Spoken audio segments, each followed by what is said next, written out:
రాజమండ్రి శ్రీకాకుళం జిల్లాలో జరిగిన ఘటనలపై సీఎం చంద్రబాబు సమీక్ష నిర్వహించారు. వైద్య శాఖ ఉన్నతాధికారులు, జిల్లాల అధికారులతో ముఖ్యమంత్రి మాట్లాడారు. వివిధ హాస్పిటల్స్ లో చికిత్స పొందుతున్న వారి గురించి వాకబు చేశారు సీఎం. రాజమండ్రిలో కల్తీపాలతో పలువురు మృతి చెందగా కొందరికి చికిత్సను అందిస్తున్నారు. శ్రీకాకుళంలో డయేరియాతో పలువురు హాస్పిటల్ పాలయ్యారు. ఈ రెండు ఘటనల్లో బాధితులకు చికిత్సపై ప్రత్యేకమైన శ్రద్ధ తీసుకోవాలని సీఎం ఆదేశించారు. శ్రీకాకుళంలో 76 మంది వివిధ హాస్పిటల్స్ లో ఉన్నారని అధికారులు తెలిపారు. రాజమండ్రిలో పాల శాంపిల్స్ ను పరీక్షలకు పంపామని బదిలిచ్చారు. ప్రజా ఆరోగ్యానికి అధిక ప్రాధాన్యం ఇవ్వాలని సీఎం ఆదేశించి ఇలాంటివి రిపీట్ కాకుండా సమన్వయంతో పనిచేయాలని హితవు పలికారు. మరిన్ని పూర్తి అప్డేట్స్ మా కరెస్పాండెంట్ కాంతి అందిస్తారు. కాంతి.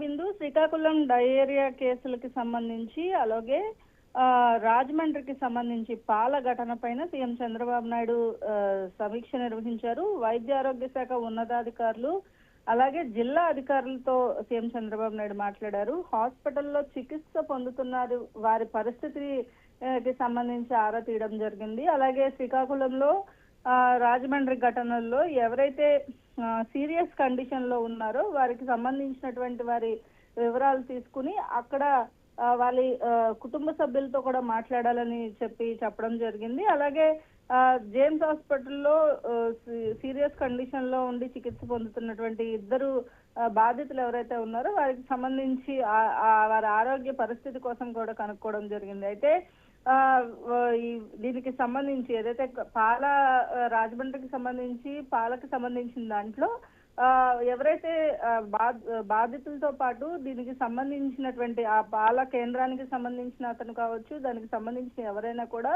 కఠినంగా శిక్ష పడే విధంగా చర్యలు తీసుకోవాలని చెప్పడంతో పాటు ముందు ఎవరైతే పేషెంట్స్ చికిత్స పొందుతున్నారో వారికి సంబంధించినంత వరకు కూడా చికిత్స విషయంలో కావచ్చు, లేకపోతే బాధితులు ఇంకా ఎవరైనా కూడా వారికి ఇటువంటి సింటమ్స్ కనిపిస్తున్నాయనే అంశం పైన దృష్టి పెట్టాలని చెప్పడంతో పాటు ఇంకా కేసులు ఎక్కడ నమోదు కాకుండా తగిన జాగ్రత్తలు తీసుకోవాలని చెప్తూనే శ్రీకాకుళం ఘటనలో ప్రస్తుతం 76 మంది వివిధ హాస్పిటల్స్ లో చికిత్స పొందుతున్నారని చెప్పి అధికారులు తెలపడంతో వారికి సంబంధించి ఎటువంటి వైద్యం అందుతుంది అనే వివరాలను కూడా అడిగి తెలుసుకోవడం జరిగింది. అలాగే పైప్ లైన్ నీటి సరఫరాను ఆపేశామని చెప్పి ప్రత్యామ్నాయ మార్గాల ద్వారా సురక్షితమైన నీరు సరఫరా చేస్తున్నామని అధికారులు వివరించారు. అయితే పైప్ లైన్ లీకేజీకి సంబంధించినటువంటి అంశంలో ఎందుకు అప్రమత్తంగా ఉండలేదు, ప్రజలకు కంటామినేటెడ్ వాటర్ వెళ్లేంత వరకు ఏం చేస్తున్నారు అంటూ కూడా అధికారుల పైన సీరియస్ అయ్యారన్నట్లుగా తెలుస్తా ఉంది. ఇక పాల ఘటనకి సంబంధించినటువంటి విషయంలో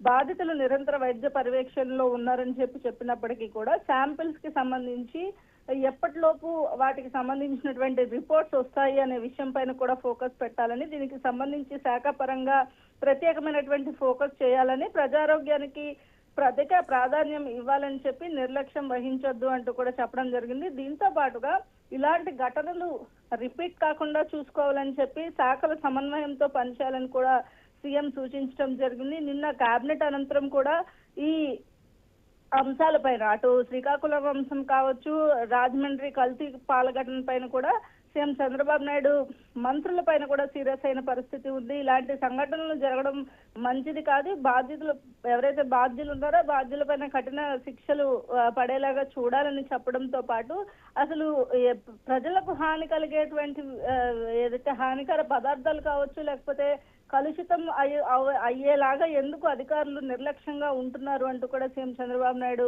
సీరియస్ అయిన పరిస్థితి. వీరికి అందరికి సంబంధించినటువంటి రిపోర్ట్స్ నాకు ఎప్పటికప్పుడు చేరేలాగా ఏదైతే డయేరియాకి సంబంధించి ఆర్ఓ ప్లాంట్స్ లో ఇచ్చినటువంటి పాఠశాలల్లో కూడా మెయింటైన్ చేయాలని కూడా సూచించడం జరిగింది. Bindu. Right, thank you Kanthi.